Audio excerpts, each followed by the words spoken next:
What's going on, guys? It's Wafers, and welcome back to the Newport County Road to Glory. It's episode 7, and today we're going to be finishing up November and getting into the first couple games of December. But before we do that, we're going to take a look at the league table. 18 games into the league, and we are already 12 points ahead of second place. We have 47 points. We've only lost once so far, I believe, and we have a bunch of wins, 15 wins. This is the league top scorers for the league. Telford, 29 goals in 16 matches. He's going to be going for the record today, trying to break the League 2 record of 31 goals in a season that was set back in 2013-14, I believe. So he has 29 goals. Going over to the assist tallies, Scrimshaw has 17 assists as our second striker. Telford has 14 assists, and Bennett has 6 assists. So Telford has a total of 43 goal contributions in 16 games, which is absolutely just absurd that he has that many goal contributions. I'm definitely expecting his potential to increase at the end of this season going into next season. And then we take a look at the clean sheets. Townsend has 9 clean sheets in 18 matches, which is really good. I think that's really good. I'm not expecting that many clean sheets. It is League 2. We do concede a lot. So going into the first game of this episode, we are playing Colchester, and we are in England for this one, traveling to Colchester United.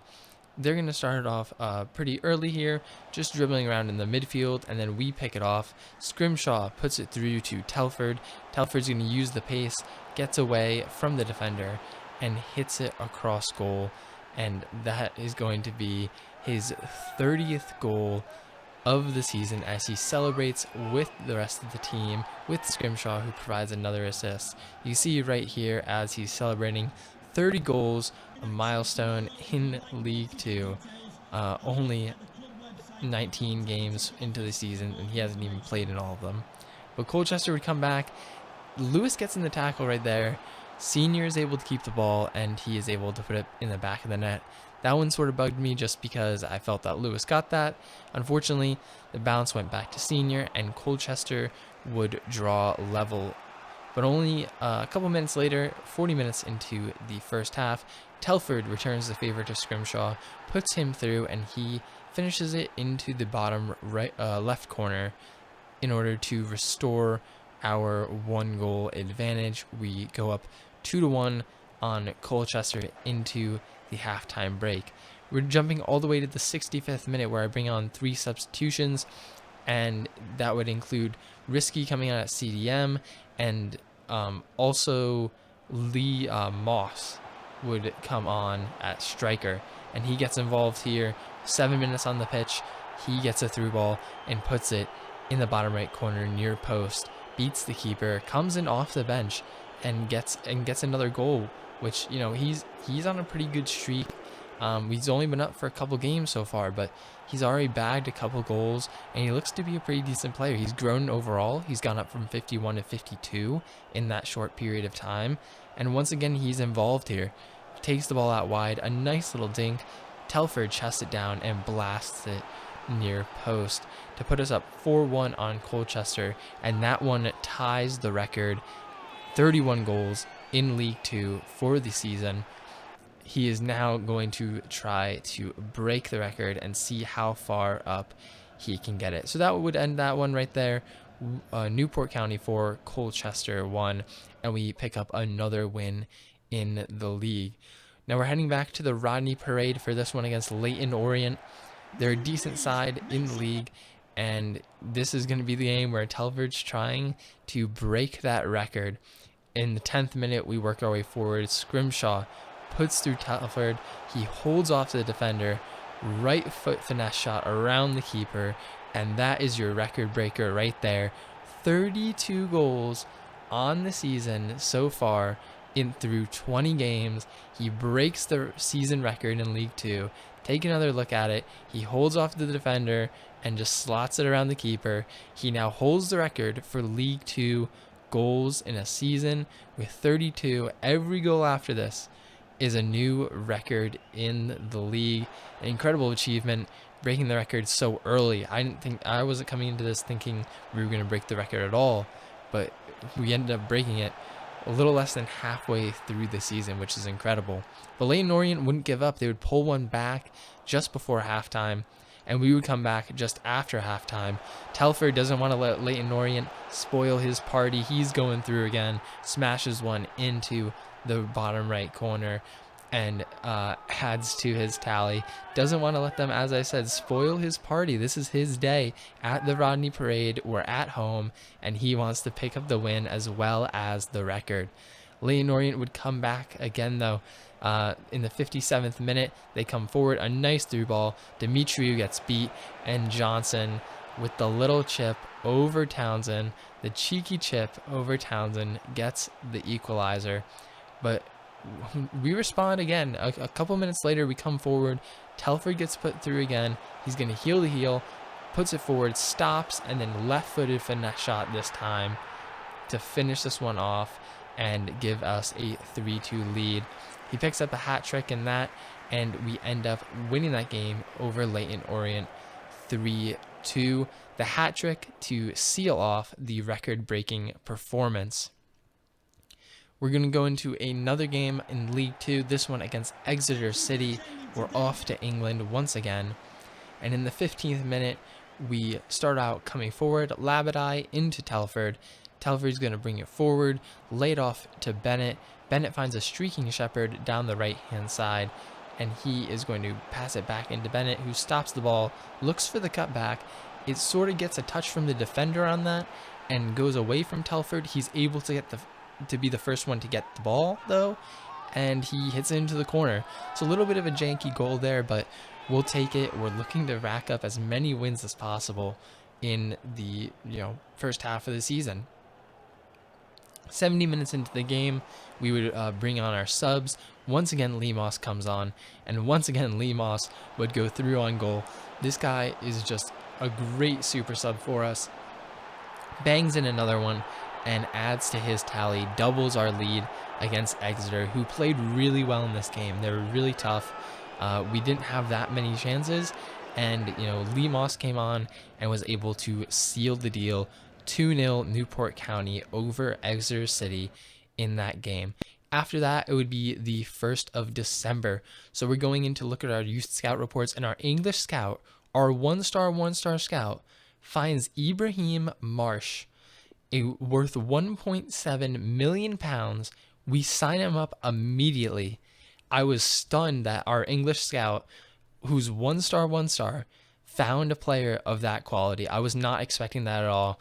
We now go over to our Welsh scout, and the grass is not always greener with the better scouts. He found nothing in this. So we're going to go take a look at the youth squad monthly report and check him out. We have a couple players in here who look good. Cameron Gilbert looks like he could be a good goalkeeper. He also turned 16. I'm thinking of bringing him up. I would have to either play him or loan him out, though, in January. Same goes for Pendry there at the bottom. But we go down and we're going to take a look at Marsh. Marsh is 63 overall. You can see right there. He's the highest rated player in our club, as we release Lloyd Roberts, who was the lowest rated player in our youth academy at 41. His potential was way too low. But Ibrahim Marsh, 71 and 94 potential, 63 overall, which means we're going to be able to find his potential out immediately once we call him up. A cam or center mid. He has pretty good stats, pretty well-rounded. The only thing that concerns me, he's low work rates.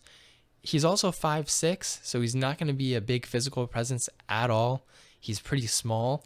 Him and Lee Moss are actually the same height, but his low work rates are the only thing that's really concerning me right off the bat with him. Otherwise, he goes into our first team. Based on his overall, he would at least just go right in. We go in, we take a look, and he's an exciting prospect, which means he's 85 to 90 potential right off the bat. I think we're going to have to play him. We're gonna try him out, give him some game time in this episode, and see how he does. I go and I switch him to a center mid. That way, both of his work rates go up, and he also will fit our formation better as a center mid. He won't be out of position. So we go into this game against Scunthorpe United, and we put him in right away. We're going to put Ibrahim Marsh in right away, and he puts a through ball right through to Moss. Moss gets around the defender and puts it into the back of the net.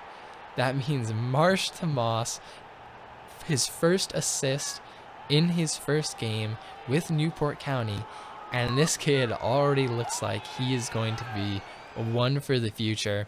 We jump all the way into the second half, and this was a game where we played all the backups. So Alex Wynn also got his first start at center back in this one, and he comes up big from the corner, heads it in to double our advantage. I'm considering also playing him over someone like Dolan, who's a little bit older, a little bit slower, doesn't have that potential. We'll have to see in the second half of the season who we decide to play. Let me know down in the comments, who do you want to see play? Do you want to see Marsh maybe play over Labadai and Win play over Dolan?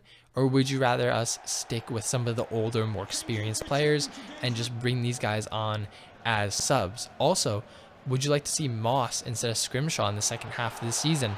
Scrimshaw's only on loan, so he would go back to Bournemouth at the end of the season, and we would have Moss. He's our player, and we could potentially see his potential this year, depending on how much he grows. So let me know what you guys think as we are into this game against Bristol Rovers in the FA Cup.